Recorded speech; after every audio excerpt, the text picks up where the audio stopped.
Investments in securities markets are subject to market risks. Read all the related documents carefully before investing. Welcome back to the channel, and I hope you are all doing great. So what I'm going to tell in this video is very important, and even if you pay 50,000 rupees or 1 lakh rupees, nobody is going to tell. Now you know HNIs, or you know people who make lot of money. In fact, I know someone who is famous.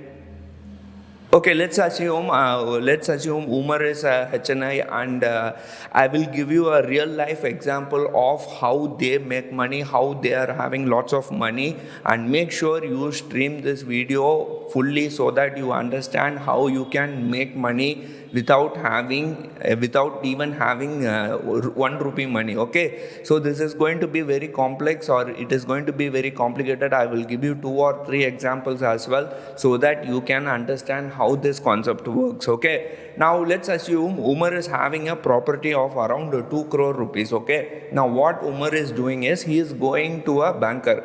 I'm going to my banker and I'm saying to the manager, see, I have a property worth of around 2 crores and I want to mortgage that property. Okay, so what he does is, okay, Umar, the property worth is, he is looking at the papers, he is doing all due diligence, and after sometimes he comes to me and say, Umar, this property is worth 2 crores and we can give you around 80%. So I'm saying him, I don't want 80%, but I want just 50%, which works out to be around 1 crore. Okay, now I have how much? 1 crore rupees of cash. So I can obviously go and trade with this 1 crore rupees of cash, right? I have a property which is worth 2 crores. I have gone to the bank, I have mortgaged this property, and I have got a 1 crore loan on this property, and I have a 1 crore rupees the capital to trade. Now I can go to trading, I can deposit that into my trading account and I can start trading, but I'm not going to do that. What I'm going to do is I'm going to invest in T-bills or GSEC. Okay, now what I'm having 1 crore rupees, I am investing in T-bills and GSEC, which is having a possibility of zero default, next to zero, because T-bills and GSECs are Government of India bonds, so Government of India is not going to default. So I am investing this 1 crore rupees in T-bills or GSEC, and I am having 90 lakh rupees, or in some cases I am having 95 lakh rupees worth of cash to trade in my FNO, right? Now, how does this work? Why I have to do this, right? Now, I will tell you the calculation. Let's assume here is the compound interest calculator. Now, what I am doing here is I am having a 1 crore rupees. Okay, let's assume I don't apply that haircut and all. Let's assume for the purpose of illustration or to make you understand easily, I am having 1 crore rupees. So how many zeros for 1 crore rupees, right? 7 zeros for 1 crore rupees, right? 1, 2, 3, 4, 5, 6, 7 crores. Okay, sorry, 7 zeros. So I have 1 crore rupees of T-bills, okay, or GSEC.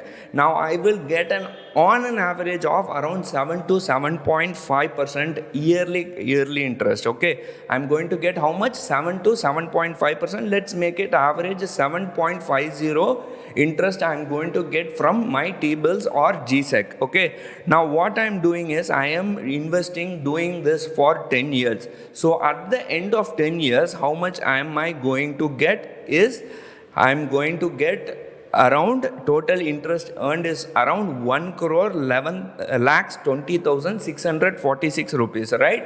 You have invested 1 crore in T-bills or GSEC on an average with an interest rate of 7.5%. Of course, interest rate is going to come up and come down, and even we'll see that in the next part. So don't worry. We will see what is going to happen if the interest is coming down or going up. So let's assume for now I have a 7.5 T-bills or GSEC is giving an interest rate of around 7.5%, right? Now at the end of 10 years, I am going to have how much? 2 crores 11 lakhs 20,646 rupees. So I am going to earn interest of 1 crore 11 lakhs 20,646 rupees is what I am going to earn. Okay, now this is the first part. Now I have taken a mortgage, which means I have to pay the EMI, right? I have to pay EMI. You are going to a banker and you are getting a loan, mortgage loan, and you have to pay the EMI, right? How are you going to pay the EMI? So that is the second part. Now what I have done, I have taken a loan of around how much? 1 crore, and how many zeros for 1 crore? 7 zeros, okay? 1, 2, 3, 4, 5, 6, 7 zeros, okay? Now, there is difference. There are two, when you go to your banker, there are two types of interest rate. That is flat interest rate and reducing balance. So flat interest rate as per current repo rate is that around, it might be around 4 to 5%, or let's say on an average 4.5%, and reducing balance might be around 8.5% to 9.5%. let's assume 9%, okay, and the loan tenure is around 10 years, okay. Now what is happening here is I have to pay a EMI of how much? 1,20,833 rupees every month, okay. Now at the end of 10 years, I will have to pay a total interest of 45 lakhs. Okay, now how much you are making money from the interest you have put in T-bills or GSEC is around 2 crores, okay, 1 crore. On that 1 crore, half, less than half, that is 45 lakhs you are paying as interest, okay. Then balance 50 lakhs is 55 lakhs. In fact, 55 lakhs is going to come to your pocket, right? Now you are paying EMI also and you are paying interest also. After 10 years, you are going to make how much money? You are going to have that 1 crore as well, plus this 55 lakh as well, plus whatever you are making in options trading, F&O trading, right? So you are going to make, let's assume you are just making 1% per annum, okay? So you are making not annum, 1% per month. You will make around 12% per annum. So how much? For 10 years it is going to be 120%. So you calculate, you do the math, and you will end up in having more than 2.5 crores or 2.75 crores, tentatively I am saying, at the end of 10 years, right? So this is how HNIs make huge money, right? This is how HNIs make huge money. On top of that, this property is giving me rent also, so that is also not an issue. And there is also one thing, that is that property value will keep on increasing. So if you have liquid cash, it is not good for you to invest directly in F&O trading, or for that matter any other instrument, equities or so on and so forth. You can do, and you can buy some property, or you can buy some assets and pledge that asset and take a loan, and you can make money this way. Now there is a very strong disclaimer that if you end up in loss, see, this is like a two-sided knife. You have to be very, very careful. If you make losses, you are, I will tell you, you are going to be dumped, or you are going to be next to zero. So there is a strong disclaimer. You will have to do it at your own risk and responsibility. You have to consult your financial advisor. You have to consult your auditor. And this is not favorable. This will not work in favorable of small time traders.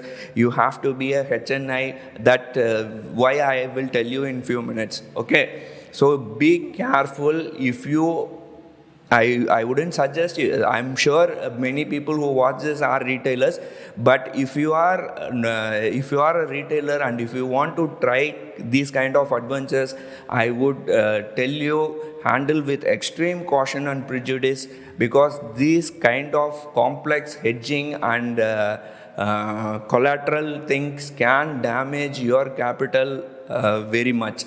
And mentally also it will damage you, right? So you will have to be very careful, okay?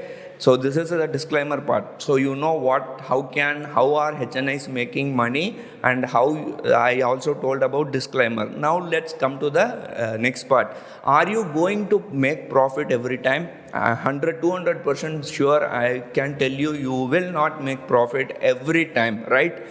That is for 200% sure. Then what is going to happen? Let's say you are making losses. What is going to happen? That is why you have to be, that's why I'm saying you have to be HNI. Now what HNIs will do is, or what a big guy or what a big person who is having crores and crores of rupees showing lakhs and lakhs of profit, what he will do is he will have a buffer, which means if he is taking 1 crore loan, he might be having a 50 lakhs buffer, right? Or he might be having other source of income, or he might be having other kind of collaterals or other kind of pledging instrument, so that in case his strategies or in case his portfolio goes into loss, he will come out and he might be able to escape.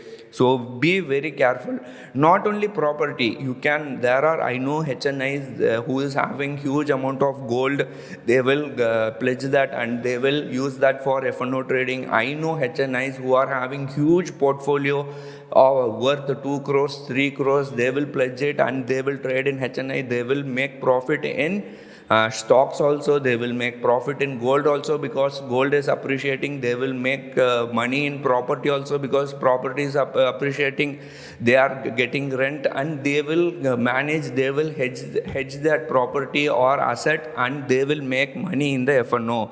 So here, even though you can do all this process, the most important thing is that no matter what happens, you will end of the year, end of the day, you will have to come out with a profit. If you are not in profit, you are going to be doomed and you are going to be bankrupt. So this is a very, very important thing which I have to mention, and I am saying it again. There is a strong disclaimer: unless until you don't know how to do this, unless until you don't know how to make profit in F&O, don't try these kind of adventures. Consult your auditor, consult your financial advisor, consult your parents before doing these kind of adventures. If you think this video was useful, please let me know on the comment section below. And if you think this is risky also, whatsoever you think, make sure you comment on the you make sure you post on the comment section below, right? I hope you enjoyed this video. Thank you for watching. Take care. Bye.